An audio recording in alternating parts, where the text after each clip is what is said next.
ഇഷ്ടമെന്ന് പറയുമ്പോൾ നമ്മളുടെ ഓരോരുത്തരുടെയും ജീവിതത്തിൽ വലിയ ഉണർവുണ്ടാകും.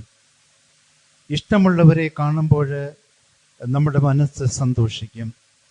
ഇഷ്ടമുള്ളവരുടെ സാന്നിധ്യം നമ്മുടെ ജീവിതത്തിന് എപ്പോഴും ഉണർവേകും. അപ്പോൾ സുവിശേഷത്തിലെ ഇഷ്ടത്തിന് വളരെ പ്രാധാന്യമുണ്ട്. ജോസ് പറഞ്ഞത് നമ്മൾ ശ്രദ്ധിച്ചു കാണും. 1 യോഹന്നാൻ 5:14, അവന്റെ ഇഷ്ടമനുസൃതമായി എന്തെങ്കിലും നാം ചോദിച്ചാൽ അവിടുന്ന് നമ്മുടെ പ്രാർത്ഥന കേൾക്കും എന്നതാണ് നമുക്ക് അവനിലുള്ള ഉറപ്പ്. യേശുക്രിസ്തുവില് നമുക്ക് എന്തെങ്കിലും ഉറപ്പുണ്ടെങ്കിൽ അത് അവന്റെ ഇഷ്ടത്തിനനുസൃതമായി നാം എന്തെങ്കിലും ചോദിച്ചാൽ അവൻ അത് സാധിച്ചു തരും എന്നുള്ളതാണ് നമുക്ക് അവനിലുള്ള ഉറപ്പ്. ഈ ഉറപ്പില്ലാതെ വന്നാൽ തരുമായിരിക്കും, കിട്ടുമായിരിക്കും. നിങ്ങളും പ്രാർത്ഥിക്കണം, ഞാനും പ്രാർത്ഥിക്കുന്നുണ്ട്. ഇത് അവനിലുള്ള ഉറപ്പിന്റെ സ്വരമല്ല, മറിച്ച് ഒരു പ്രതീക്ഷ മാത്രമേ അതിലുള്ളൂ. അപ്പോൾ യഥാർത്ഥത്തിൽ ക്രിസ്തുവിലുള്ള ഉറപ്പ് നമ്മൾ ചോദിച്ചാൽ എന്തെങ്കിലും കിട്ടും. അത് മാറ്റി ഞാൻ ചോദിച്ചാൽ അവൻ എനിക്കത് തരും. അതാണ് എനിക്ക് അവനിലുള്ള ഉറപ്പ്. അങ്ങനെയെങ്കിൽ നമ്മുടെ ജീവിതത്തില് അനുഗ്രഹങ്ങൾ കൊണ്ട് നമ്മൾ നിറയേണ്ട സമയം കഴിഞ്ഞു പോയി. ഈ ഉറപ്പ് പലപ്പോഴും നമുക്ക് നഷ്ടപ്പെടുന്നത് കൊണ്ട് അവന്റെ ഇഷ്ടം എന്താണെന്ന് തിരിച്ചറിയുവാൻ നമുക്ക് കഴിയാത്തത് കൊണ്ട് അവന്റെ ഇഷ്ടാനുസൃതമായി നമുക്കൊന്നും ചോദിക്കുവാൻ സാധിക്കുന്നില്ല. മനുഷ്യർ ഭൂമിയിൽ പെരുകാൻ തുടങ്ങുകയും അവർക്ക് പുത്രിമാർ ജനിക്കുകയും ചെയ്തപ്പോൾ മനുഷ്യപുത്രിമാർ അഴകുള്ളവരാണെന്ന് കണ്ട് ദൈവപുത്രന്മാർ തങ്ങൾക്ക് ഇഷ്ടപ്പെട്ടവരെയെല്ലാം ഭാര്യമാരായി സ്വീകരിച്ചു. ഉൽപ്പത്തിയുടെ പുസ്തകത്തിലുള്ള വചനമാണ്. ദൈവപുത്രന്മാർ തങ്ങൾക്ക് ഇഷ്ടപ്പെട്ടവരെ എല്ലാം ഭാര്യമാരായി സ്വീകരിച്ചു. അപ്പോൾ ഇഷ്ടപ്പെടുന്നവരെ എല്ലാം സ്വീകരിക്കാൻ കഴിയുന്ന ഒരു കാലഘട്ടമായിരുന്നു അത്. അപ്പോൾ ദൈവത്തിന് ഇന്നും ഇന്നലെയും നാളെയും ഇഷ്ടപ്പെടുന്ന എല്ലാവരെയും അവന്റെ അടുത്തേക്ക് സ്വീകരിക്കുവാൻ അവന് കഴിയും. അപ്പോൾ അവന്റെ ഇഷ്ടപ്രകാരം നമ്മൾ നിലനിൽക്കുമ്പോൾ അവൻ നമ്മളെ അവന്റെ സന്നിധിയിലേക്ക് ചേർത്ത് വെക്കും. അപ്പോൾ അവന്റെ സന്നിധിയിൽ നമ്മളായിരിക്കുമ്പോൾ നമ്മൾ അവന്റെ ഇഷ്ടം നിറവേറ്റുന്നവരായി തീരും. അതാണ് ഹെബ്രായർ 10:36 പറയുന്നത്, ദൈവത്തിന്റെ ഇഷ്ടം നിറവേറ്റി അവിടുത്തെ വാഗ്ദാനം പ്രാപിക്കാൻ നിങ്ങൾക്ക് സഹനശക്തി ആവശ്യമായിരിക്കുന്നു. Praise the lord, praise the lord, hallelujah, hallelujah. അവന്റെ ഇഷ്ടം നിറവേറ്റി അവന്റെ വാഗ്ദാനം പ്രാപിക്കാൻ നമുക്ക് സഹനശക്തി ആവശ്യമായിരിക്കുന്നു. സഹനശക്തിയുടെ അളവിനനുസരിച്ച്, അതിന്റെ ദൈർഘ്യത്തിനനുസരിച്ചാണ് അവന്റെ ഇഷ്ടത്തിനനുസരിച്ചുള്ള അനുഗ്രഹം പ്രാപിക്കുവാൻ നമുക്ക് സാധിക്കുക. കുറച്ചു സമയം കാത്തിരുന്ന് കിട്ടുന്നില്ലെങ്കിൽ അത് ഉപേക്ഷിച്ച് മടങ്ങിപ്പോകുന്നവന് അവന്റെ ഇഷ്ടത്തിനനുസരിച്ചുള്ള അനുഗ്രഹം പ്രാപിക്കുവാൻ സാധിക്കുകയില്ല എന്ന് എബ്രായർക്ക് എഴുതിയ ലേഖനത്തിലൂടെ പൗലോസ് പറയുന്നു. നമ്മുടെ ജീവിതത്തിലും പലപ്പോഴും അനുഗ്രഹം പ്രാപിക്കാൻ കഴിയാതെ വന്നതിന്റെ കാരണങ്ങളിൽ ഒന്ന്, ദീർഘക്ഷമയോടെ കാത്തിരിക്കുവാൻ നമുക്ക് സാധിച്ചില്ല. ഒരുപക്ഷെ ഒരു ദിവസം കൂടെ കഴിഞ്ഞു കിട്ടിയാൽ നമ്മൾ അനുഗ്രഹിക്കപ്പെട്ടേനെ. അതല്ലെങ്കിൽ 1 മണിക്കൂർ കൂടെ കഴിഞ്ഞു കിട്ടിയാൽ നമ്മുടെ ജീവിതം വളരെയധികം അനുഗ്രഹപൂർണമായി തീർന്നേനെ. ആ 1 മണിക്കൂർ കാത്തിരിക്കാൻ കഴിയാതെ 1 മണിക്കൂറിന് മുമ്പ് നമ്മൾ പിൻവാങ്ങിയവരായിരിക്കാം ചിലപ്പോൾ. അങ്ങനെ പിൻവാങ്ങിയത് കൊണ്ട് ദൈവം നമുക്കായി ഒരുക്കിയിരിക്കുന്ന അനുഗ്രഹം പ്രാപിക്കുവാൻ സാധിക്കാതെ നമ്മൾ വളരെയധികം ക്ലേശിക്കുന്ന അവസ്ഥ നമ്മുടെ ജീവിതത്തിലുണ്ട്. അപ്പോൾ ഇങ്ങനെയുണ്ടാകുന്ന ക്ലേശങ്ങളിൽ പിടിച്ചു നിൽക്കുവാനുള്ള സഹനശക്തി കൊണ്ട് നിറയുവാനുള്ള കൃപ നമ്മൾ ആർജിച്ചെടുക്കുമ്പോൾ അവന്റെ ഹിതപ്രകാരം നമ്മുടെ ജീവിതത്തെ നമുക്ക് മുന്നോട്ട് കൊണ്ടു നടക്കാൻ സാധിക്കും. ഇങ്ങനെ അവന്റെ ഹിതപ്രകാരം നമ്മൾ മുന്നോട്ട് കൊണ്ടു നടക്കുമ്പോൾ പാപത്തിന്റെ നൈമിഷികമായ സുഖങ്ങൾ ആസ്വദിക്കുന്നതിനേക്കാൾ അധികമായി ദൈവജനത്തിന്റെ കഷ്ടപ്പാടുകളിൽ പങ്കുചേരുന്നതിനാണ് അവൻ ഇഷ്ടപ്പെട്ടത്. ഇങ്ങനെ ഒരു മനോഭാവം നമുക്കുണ്ടാകണം. നമ്മൾ പാടി ബേബിച്ചേട്ടൻ എഴുതിയ പാട്ടില് നമ്മുടെ സോങ് ഷീറ്റിലെ 7ാമത്തെ ഗാനം പാടി അവിടെ 2ാമത്തെ ലൈനുകൾ എഴുതുന്നു. അതായത് അനുപല്ലവിയിൽ എഴുതിയിട്ടുണ്ട്, ഉല്ലാസ ജീവിതം നയിച്ചില്ല ഞാൻ, അവരോടൊത്ത് ഞാൻ മതിച്ചില്ല, നിൻ കരമെന്റെ മേൽ ഉള്ളതിനാൽ എന്നും ഏകനായി മൂകനായി ഞാൻ കഴിഞ്ഞു, എന്നിട്ടും എന്തേ ഉറവ് പറ്റിയിടുന്ന അരുവി പോലെ എന്നെ നീ ഉണക്കിയല്ലോ. നമ്മൾ ഒത്തിരി പാടിയിട്ടുണ്ട്. ഇവിടെ ഇതാണ് പറയുന്നത്, പൗലോസ്ലീഹ പറയുന്നത്. എബ്രായർ ലേഖനം 11:25 പറയുന്നു, ദൈവജനത്തിന്റെ കഷ്ടപ്പാടുകളിൽ പങ്കുചേരുന്നതിനാണ് അവൻ ഇഷ്ടപ്പെട്ടത്. അതായത് എന്തിനേക്കാൾ ഉപരി പാപത്തിന്റെ നൈമിഷികമായ സുഖങ്ങൾ ആസ്വദിക്കുന്നതിനേക്കാൾ അധികമായി ദൈവജനത്തിന്റെ കഷ്ടപ്പാടുകളിൽ പങ്കുചേരുവാൻ. ദൈവജനം എന്ന് പറഞ്ഞാൽ ദൈവത്താൽ വിളിക്കപ്പെട്ട, ദൈവത്തിന്റെ ഇഷ്ടം നിറവേറ്റുന്ന ജനമാണ് ദൈവജനം. അങ്ങനെയുള്ള ജനത്തിന്റെ കഷ്ടപ്പാടുകളിൽ പങ്കുചേരുക അത് ഇച്ചിരി പ്രയാസമുള്ള കാര്യമാണ്. കാരണം അവിടെ പാപത്തിന്റെ സുഖങ്ങളോ സന്തോഷങ്ങളോ ഒന്നും കിട്ടുകയില്ല, പൊള്ളയായ വാക്കുകളുടെ ആനന്ദം കിട്ടുകയില്ല, മറ്റുള്ളവരെ വാക്കുകൾ കൊണ്ട് വധിക്കുമ്പോൾ ഉണ്ടാകുന്ന സുഖങ്ങളൊന്നും അവിടെ കിട്ടുകയില്ല.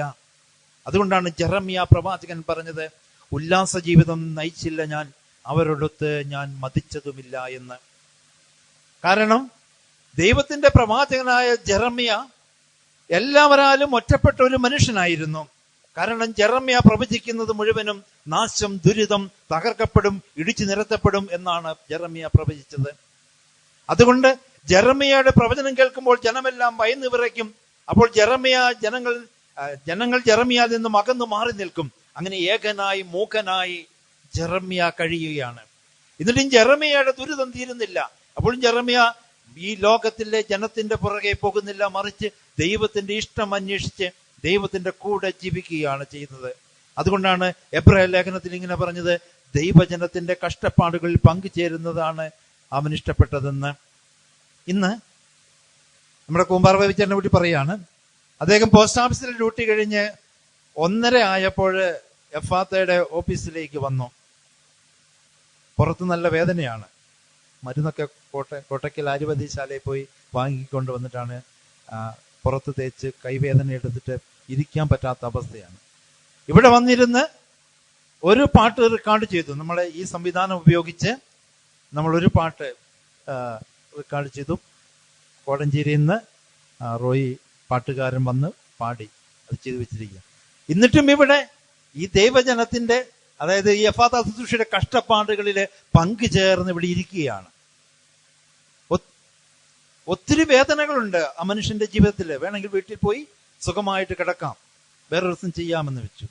അതുപോലെ തന്നെ നമ്മുടെ ചാണ്ടിയച്ഛനെ ഓർത്ത് നോക്കിക്കേ, തോട്ടപ്പള്ളിയിൽ അതിഘോരമായ മഴയാണ് പെയ്യുന്നത്.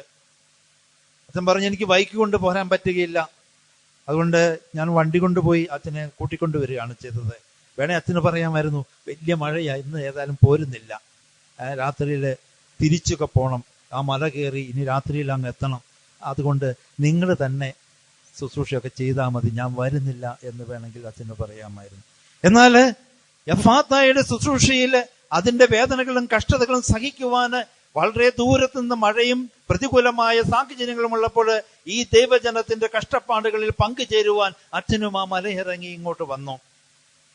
അപ്പോൾ ഉല്ലാസ ജീവിതം നയിക്കുന്നവരോട് ചേർന്നിരിക്കുവാൻ നമുക്കെപ്പോഴും ആനന്ദമാണ്. മഴയൊക്കെ ഉണ്ട് എന്നാൽ ഒന്ന് ചീട്ട് കളിച്ചേക്കാം, അല്ലെങ്കിൽ വെറുതെ പുതപ്പിനുള്ളിൽ കിടന്ന് ഉറങ്ങിയേക്കാം, അതല്ലെങ്കിൽ ബ്രാൻഡിക്കടയിൽ പോയി 2 കുപ്പി വാങ്ങിക്കൊണ്ടുവന്ന് കൂട്ടുകാരുമൊത്ത് അല്പസമയം അത് പങ്കുവെച്ച് അതിന്റെ ആനന്ദത്തിൽ അങ്ങനെ ലഹരിയിൽ മയങ്ങിയിരിക്കാം എന്നൊക്കെ ചിന്തിക്കുന്ന ധാരാളം ആളുകൾ നമ്മുടെ ഇടയിലുണ്ട്. ഒരുപക്ഷെ കഴിഞ്ഞ കാലങ്ങളിൽ നമ്മളിൽ ചിലരും അങ്ങനെ ചിന്തിച്ചിട്ടുണ്ടാകാം.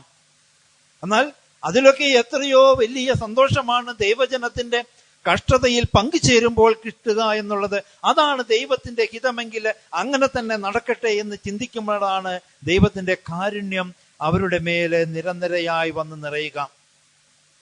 അപ്പോൾ ദൈവത്തിന്റെ ഇഷ്ടം നിറവേറ്റി അവിടുത്തെ വാഗ്ദാനം പ്രാപിക്കാൻ നമുക്ക് സഹനശക്തി ആവശ്യമാണെന്ന് എബ്രായ ലേഖനത്തിലൂടെ പൗലോസ്ലീഹ നമ്മെ പഠിപ്പിക്കുകയാണ്.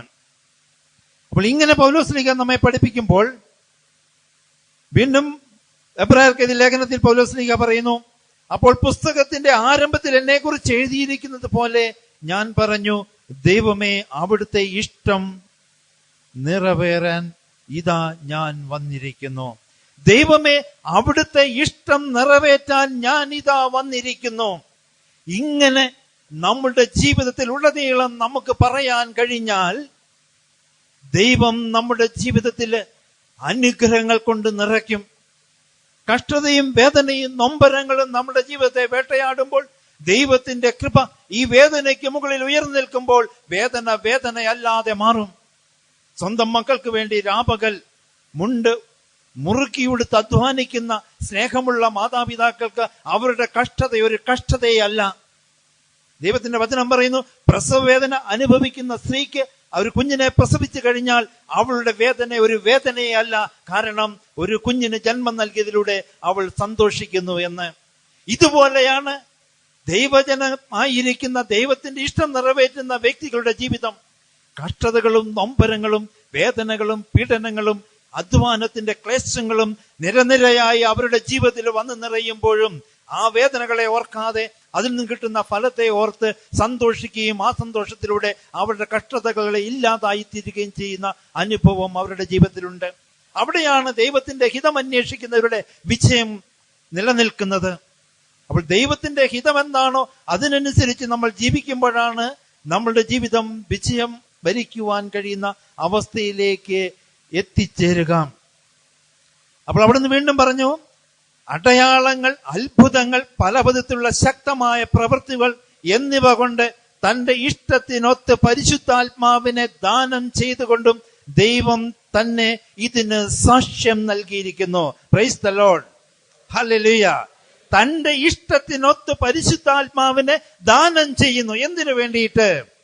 ഇവിടെ പറയുകയാണ്, അടയാളങ്ങൾ, അത്ഭുതങ്ങൾ, പല വിധത്തിലുള്ള ശക്തമായ പ്രവൃത്തികൾ എന്നിവ കൊണ്ട് തന്റെ ഇഷ്ടത്തിനൊത്ത് പരിശുദ്ധാത്മാവിനെ ദാനം ചെയ്തുകൊണ്ട് ദൈവം തന്നെ ഇതിന് സാക്ഷ്യം നൽകിയിരിക്കുന്നു. അപ്പോൾ ദൈവത്തിന്റെ ഇഷ്ടം അനുവർത്തിക്കുന്ന വ്യക്തികളുടെ ജീവിതത്തിലെ സാക്ഷ്യമുണ്ടാകും. എപ്രകാരത്തിലുള്ള സാക്ഷ്യങ്ങൾ? അത്ഭുതകരമായ പ്രവർത്തനങ്ങള്, അടയാളങ്ങള്, പല വിധത്തിലുള്ള ശക്തമായ പ്രവൃത്തികള് അവരുടെ ജീവിതത്തിൽ നിന്നും പുറപ്പെടും. അത് വേറൊരാളുടെ അടുത്ത് പോയി പ്രാർത്ഥിക്കണമെന്നില്ല. അവന്റെ ഇഷ്ടം നിറവേറ്റുന്ന വ്യക്തിയുടെ ജീവിതത്തില് അവന്റെ രോഗങ്ങളിൽ നിന്നും അവന് സൗഖ്യമുണ്ടാകും. അവന്റെ മാനസിക പ്രതിസന്ധികളിൽ നിന്ന് അവന് വിടുതലുണ്ടാകും. അവന്റെ കുടുംബത്തിലുണ്ടാകുന്ന ദുരന്തങ്ങളിൽ നിന്ന് മോചനം പ്രാപിക്കാൻ കഴിയും. മാത്രമല്ല, അത്ഭുതകരമായ പ്രവൃത്തികൾ അവന്റെ ജീവിതത്തിലൂടെ ദൈവത്തിന്റെ പരിശുദ്ധാത്മാവ് നടത്തി കൊടുക്കും. നമ്മളെ കൂട്ടിച്ചേർത്തപ്പോൾ ദൈവത്തിന് വലിയൊരു പദ്ധതിയുണ്ട്. ആ പദ്ധതിയുടെ ഭാഗമായിട്ടാണ് നമ്മൾ ഓരോരുത്തരും ഇവിടെ ഇരിക്കുക. അത്ഭുതകരമായ പ്രവൃത്തികൾ ദൈവം നമ്മളിലൂടെ ചെയ്തുകൊണ്ടിരിക്കുന്നു. അത് ഒരാളുടെ കൂടെയല്ല, നമ്മൾ ഒരുമിച്ച് ചേർന്നപ്പോൾ നമ്മളുടെ കൂടെയാണ് ചെയ്തത്. ലോകത്തിലേക്ക് മുഴുവനും ദൈവത്തിന്റെ വചനം ഇവിടെ നിന്ന് നമുക്ക് നൽകാൻ കഴിയുന്ന അത്ഭുതകരമായ ഒരു പ്രവൃത്തി എഫ്ഫാത്ത കൂട്ടായ്മയിലൂടെ ദൈവം ചെയ്തു. ഇത് അവന്റെ ഇഷ്ടത്തിനനുസരിച്ച് അവൻ നൽകുന്ന പരിശുദ്ധാത്മാവ് മുഖാന്തരമാണ് ഇത് നമുക്ക് ചെയ്യാൻ സാധിക്കുന്നത്. അത് അവന്റെ ഇഷ്ടമാണ്, നമ്മളുടെ ഇഷ്ടമല്ല, വേറൊരാളുടെ ഇഷ്ടമല്ല, ഒരു കൂട്ടത്തിന്റെ ഇഷ്ടമല്ല, ഒരു ജനതയുടെ ഇഷ്ടമല്ല, മറിച്ച് ദൈവത്തിന്റെ ഇഷ്ടമാണ്. അത് അവൻ നൽകുന്നത് അവന്റെ ഇഷ്ടത്തിനനുസരിച്ച് നൽകുന്ന പരിശുദ്ധാത്മാവിലൂടെയാണ് ഈ ശുശ്രൂഷ ദൈവം ചെയ്തുകൊണ്ടിരിക്കുന്നത്. അപ്പോൾ നമുക്ക് അഭിമാനിക്കാനും സന്തോഷിക്കുവാനും വകയുണ്ട്. ഇതിന്റെ പിമ്പിൽ നമ്മൾ ഓരോരുത്തരും അനുഭവിച്ച ക്ലേശങ്ങളെ ഓർത്ത് വേദനിക്കാനുള്ളവരല്ല.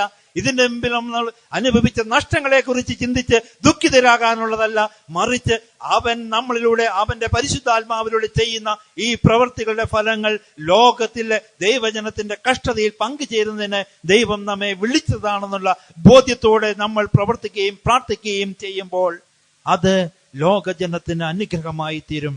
അതിനാല് നമ്മുടെ ജീവിതം ലോകത്തിന് അനുഗ്രഹമായി തീരാൻ ദൈവം വിളിച്ചു ചേർത്തതിനാൽ നന്ദി പറഞ്ഞുകൊണ്ട് നമുക്ക് എഴുന്നേറ്റ് നിൽക്കാം.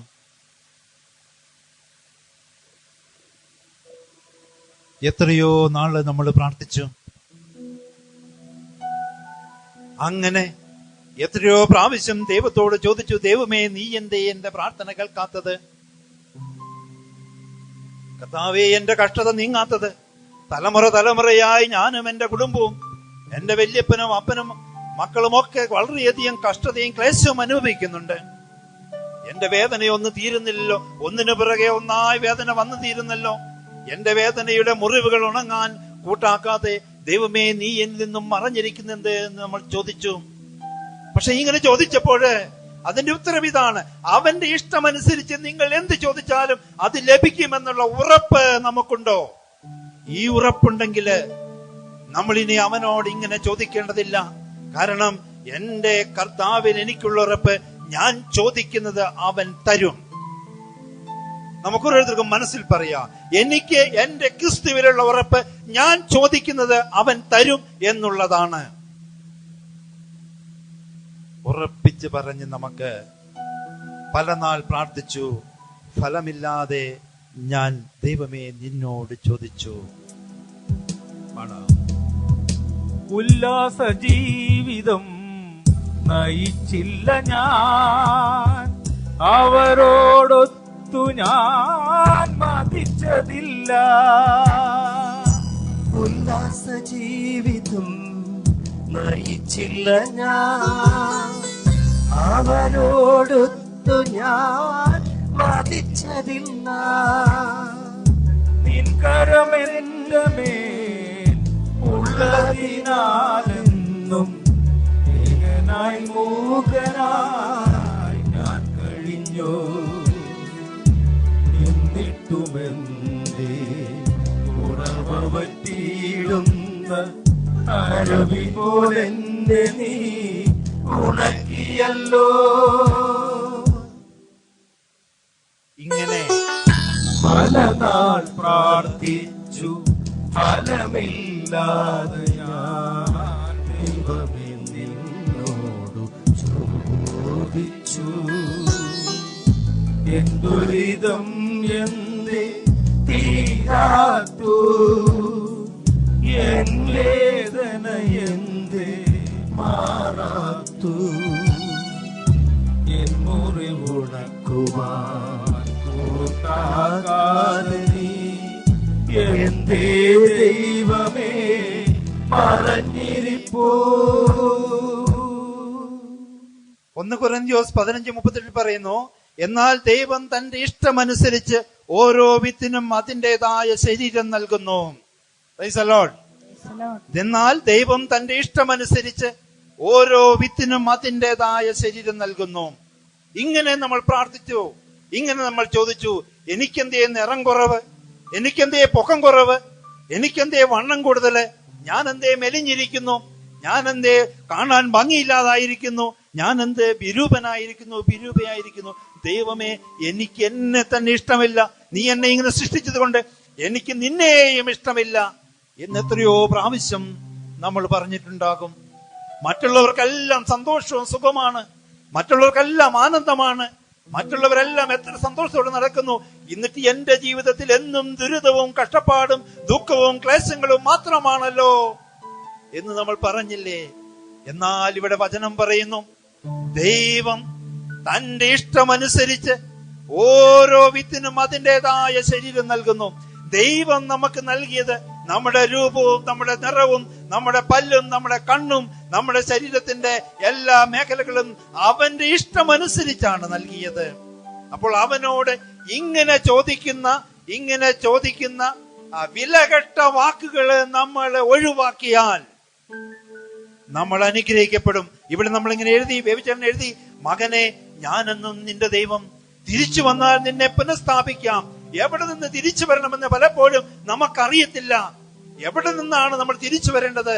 അവിടുന്ന് പറയുന്നു, വിലകെട്ടത് നീ ഉരുവിടാതെ എന്നും സദ്വചനം മാത്രം പറഞ്ഞിടുക, അപ്പോൾ നീ എന്റെ നാവാകും, നിന്നെ ഞാൻ അനുഗ്രഹം കൊണ്ട് നിറയ്ക്കും. Price the lord, praise the Lord. അനുഗ്രഹം കൊണ്ട് നിറയ്ക്കാൻ നമ്മുടെ മനോഭാവവും നമ്മുടെ ചിന്തയും നമ്മുടെ വാക്കുകളും മാറ്റിക്കഴിഞ്ഞാൽ സാധിക്കും. അതുകൊണ്ട് നമ്മൾ അനുഗ്രഹം പ്രാപിക്കാൻ ഈ ഗാനം വീണ്ടും ആവർത്തിച്ച് പാടാം. മകനെ, ഞാനെന്നും നിന്റെ ദൈവം, തിരിച്ചു വന്നാൽ നിന്നെ പുനഃസ്ഥാപിക്കും. മകളെ, ഞാനെന്നും നിന്റെ ദൈവം, തിരിച്ചു വന്നാൽ നിന്നെ പുനഃസ്ഥാപിക്കും. മകളെ ഞാൻ ഞാനെന്നും നിന്റെ ദൈവം, തിരിച്ചു വന്നാൽ നിന്നെ പുനഃസ്ഥാപിക്കും. വിലകെട്ടതു നീ ഉരുവിടാതെന്നും വചനം മാത്രം പറഞ്ഞിടുക. അപ്പോൾ നീ എന്റെ നാവാകും. നിന്നെ ഞാൻ അനുഗ്രഹം കൊണ്ടു നിറയ്ക്കും. പല നാൾ പ്രാർത്ഥിച്ചു ഫലമില്ലാതെ ഞാൻ ദൈവമേ നിന്നോടു ചോദിച്ചു. എന്തുരിതം എന്തേ തീരാത്തു, എൻ വേദന എന്തേ മാറാത്തു. എൻ മുറിവുണക്കുവാൻ കൂട്ടാക്കാതെ നീ എന്തേ ദൈവമേ പറഞ്ഞിരിപ്പൂ. അപ്പോൾ നീ എന്റെ നാവാകുമെന്ന് ദൈവം പറഞ്ഞു. ജെറമിയ 13 നമ്മുടെ ഇടത്ത് കൈക്ക് മുട്ടിന് താഴെ ഒരു വേദനയുണ്ടായി എന്ന് വിചാരിക്കുക. നമ്മുടെ വലത് കൈ കൊണ്ട് അല്പം കുഴമ്പെടുത്ത് നമ്മുടെ ഇടത് കൈയിലെ വേദനയുള്ള ഭാഗത്ത് തൂത്ത് തടവിയാല് ആശ്വാസം കിട്ടും. ഈ വേദന മാറാൻ വേറൊരാളെടുത്ത് പോകേണ്ട കാര്യമില്ല. നമുക്ക് തന്നെ ചെയ്യാൻ പറ്റുന്ന പ്രശ്നമേ നമ്മുടെ കയ്യിലുള്ളൂ. എന്നാൽ പലരും ഇങ്ങനെ കൈക്ക് വേദനയുണ്ടായാൽ വേഗം ഒരു ഡോക്ടറെയോ അല്ലെങ്കിൽ ഒരു വൈദ്യനെയോ അന്വേഷിച്ചു പോകും. ഈ ഇടത് കൈയിലെ വേദന വലത് കൈ കൊണ്ട് മാറ്റാൻ കഴിയും. അപ്പോൾ സദ്വചനങ്ങൾ മാത്രം നീ ഉരുവിട്ടാൽ ദൈവത്തിന്റെ നാവാവും. നിന്റെ നാവ് ദൈവത്തിന്റെ നാവായാൽ നിന്റെ ശരീരത്തിലെ വേദന എന്റെ യേശുവിന്റെ നാമത്തിൽ മാറട്ടെ എന്ന് പറഞ്ഞാൽ അപ്പോൾ തന്നെ മാറിപ്പോകും. Price the Lord. ഇതാണ് എനിക്ക് അവനിലുള്ള ഉറപ്പെന്ന് പൗലോസ്ലീഹ പറഞ്ഞത്.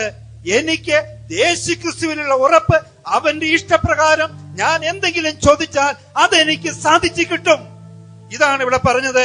നിന്റെ നാവ് ദൈവത്തിന്റെ നാവ് പോലെയാകും.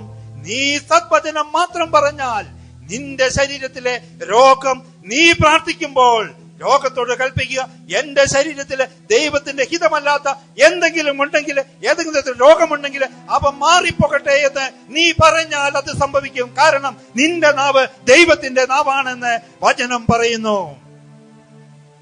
മകനെ ഞാനെന്നും നിന്റെ ദൈവം, തിരിച്ചു വന്നാൽ നിന്നെ പുനഃസ്ഥാപിക്കും.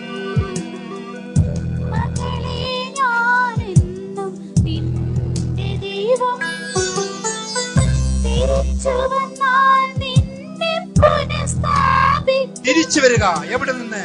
എല്ലാ ഘട്ടത്തിലും കേട്ടതു നീ ഉരുവിടാതെന്നും സദ്വചനം മാത്രം പറഞ്ഞിടുക. അപ്പോൾ നീ എന്റെ നാവാകും.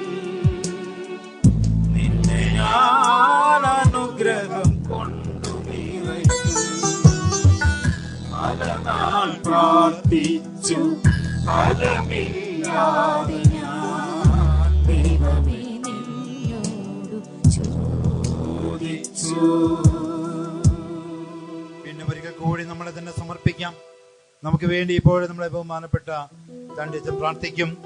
എല്ലാ രോഗങ്ങളും, എല്ലാ പ്രയാസങ്ങളും, എല്ലാ കഷ്ടതകളും, എല്ലാ തകർച്ചകളും അവന്റെ നാമത്തിൽ നീങ്ങിപ്പോകും.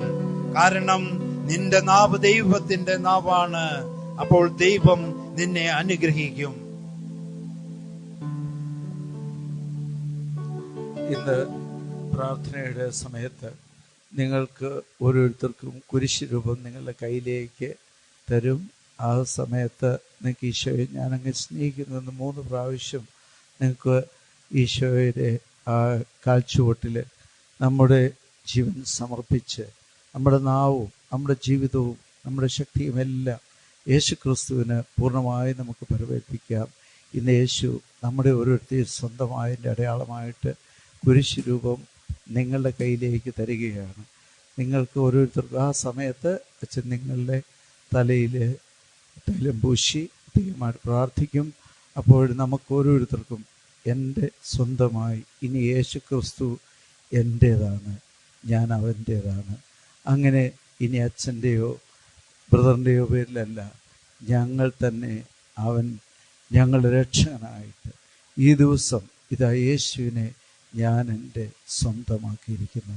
ലോകം മുഴുവനുള്ള സകല മക്കൾക്കും ഇന്ന് യേശുവിനെ അവരുടെ സ്വന്തം നാഥനും രക്ഷകനും കർത്താവും ആയി സ്വീകരിക്കുവാനുള്ള അവസരം കൈവന്നിരിക്കുകയാണ്. യേശു ക്രിസ്തു ഓരോരുത്തരുടെയും സ്വന്തമാകാൻ ആഗ്രഹിക്കുന്നു. നമ്മുടെ ഓരോരുത്തരുടെയും ജീവിതത്തിൽ നമ്മുടെ നാവും നമ്മുടെ കൈയും നമ്മുടെ കാലും എല്ലാം യേശുവിൻ്റെതായി മാറണം. ഇന്ന് യേശു അതിനുള്ള അവസരം നമുക്ക് നൽകുകയാണ്. നിമിഷം പ്രാർത്ഥിക്കുകയാണ്. ജീവിക്കുന്ന കർത്താവേ, ഇന്ന് നിന്റെ സന്നിധിയിൽ പ്രാർത്ഥന തേടി വന്നിരിക്കുന്ന മക്കള് ഞങ്ങൾ ഓരോരുത്തരും അങ്ങയുടെ സ്വന്തമാകാൻ അങ്ങ് വിളിക്കുവല്ലോ. നന്ദി പറയുന്ന കർത്താവേ, ഈ ശുശ്രൂഷാവേളയില് ഞങ്ങൾ ഓരോരുത്തരും അങ്ങയെ സ്നേഹിക്കുന്ന കർത്താവേ, അവിടുത്തെ ശക്തിയുടെ അഭിഷേകം ഓരോ മക്കൾക്കും നൽകി ഓരോരുത്തരെയും അവിടുത്തെ സ്വന്തമാക്കി അവിടുത്തെ കൃപ കൊണ്ട് നിറയ്ക്കുന്നതിനെ ഓർത്ത് അവിടുത്തെ ശക്തിയുടെ അഭിഷേകം സകല മക്കൾക്കും നൽകുന്നതിനെ ഓർത്ത് അങ്ങ് വാഴ്ത്തുന്നു. യേശുവിന്റെ കൃപ ഈ മക്കൾ ഓരോരുത്തരും വന്നു പറയട്ടെ.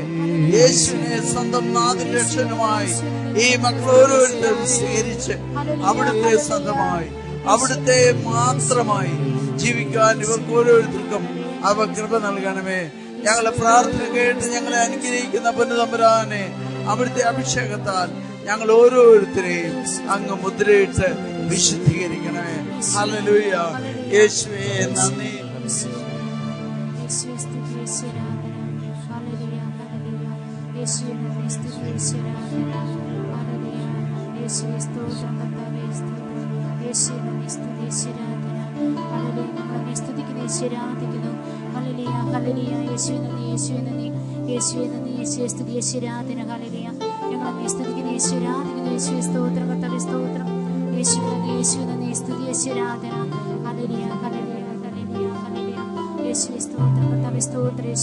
ദൈവത്തിന്റെ കൃപ നമ്മുടെ മേലെ നിറയും. 1 കൊരിന്ത്യർ 12:18 പറയുന്നു, എന്നാൽ ദൈവം സ്വന്തം ഇഷ്ടമനുസരിച്ച് ഓരോ അവയവവും ശരീരത്തിൽ ക്രമപ്പെടുത്തിയിരിക്കുന്നു. ശ്രദ്ധിച്ച് കേൾക്കുക. അച്ഛൻ ആശീർവദിച്ച് പ്രാർത്ഥിക്കുന്ന നിമിഷങ്ങളില് പ്രത്യേകം ശ്രദ്ധിച്ച് കേൾക്കുക. 1 കൊരിന്ത്യർ 12:18 എന്നാൽ ദൈവം സ്വന്തം ഇഷ്ടമനുസരിച്ച് ഓരോ അവയവവും ശരീരത്തിൽ ക്രമപ്പെടുത്തിയിരിക്കുന്നു. പലപ്പോഴും പലരുടെയും ജീവിതത്തിൽ ഒത്തിരി തെറ്റിദ്ധാരണയുണ്ട്.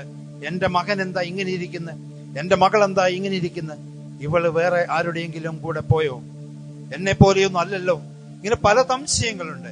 എന്നാൽ ദൈവം സ്വന്തം ഇഷ്ടമനുസരിച്ചാണ് ഓരോ ശരീരത്തിലും ഓരോ അവയവങ്ങൾ ക്രമപ്പെടുത്തിയിരിക്കുന്നത്. എന്റെ പല്ലെന്താ ഇങ്ങനെ ഇരിക്കുന്നത്, എന്റെ കണ്ണെന്താ ഇങ്ങനെ ഇരിക്കുന്നത്, എന്റെ മൂക്കെന്താ ഇങ്ങനെ ഇരിക്കുന്നത്, എന്റെ കാലെന്താ ഇങ്ങനെ ഇരിക്കുന്നത്, എന്റെ ഒരു കാലിന് നീളക്കുറവാണല്ലോ, എന്റെ ഒരു കാലിന് വണ്ണക്കുറവാണല്ലോ. ഇങ്ങനെ ഒത്തിരി പ്രയാസങ്ങൾ, പ്രശ്നങ്ങള് സ്വന്തം ശരീരത്തെ കുറിച്ചുണ്ട്. എന്നാലും ദൈവമേ, നീ എന്നോട് ഈ ചതി ചെയ്തല്ലോ എന്ന് ഇതൊക്കെ നോക്കിക്കൊണ്ട് പറഞ്ഞെങ്കിൽ ദൈവത്തിന്റെ വചനം പൗലോസ്ലീഹ ഇവിടെ പറയുന്നു 1 കൊരിന്ത്യർ 12:28 എന്നാൽ ദൈവം സ്വന്തം ഇഷ്ടമനുസരിച്ച് ഓരോ അവയവവും ശരീരത്തിൽ ക്രമപ്പെടുത്തിയിരിക്കുന്നു. ദൈവം ക്രമപ്പെടുത്തിയ ഈ അവയവങ്ങൾ കൊണ്ട് ദൈവത്തെ മഹത്വപ്പെടുത്താൻ നമുക്ക് വിമുഖത പ്രാപിച്ചത് നമ്മുടെ അനുഗ്രഹത്തിന് തടസ്സമാണ്. അതിനാൽ നമുക്ക് ദൈവം നൽകിയിരിക്കുന്ന കാതും കണ്ണും കൈയും ചെവി അതുപോലെ കാലുകളും ശരീരത്തിന്റെ എല്ലാ മേഖലകളും ഉപയോഗിച്ച് അവനെ മഹത്വപ്പെടുത്താൻ നമുക്ക് കഴിയണം.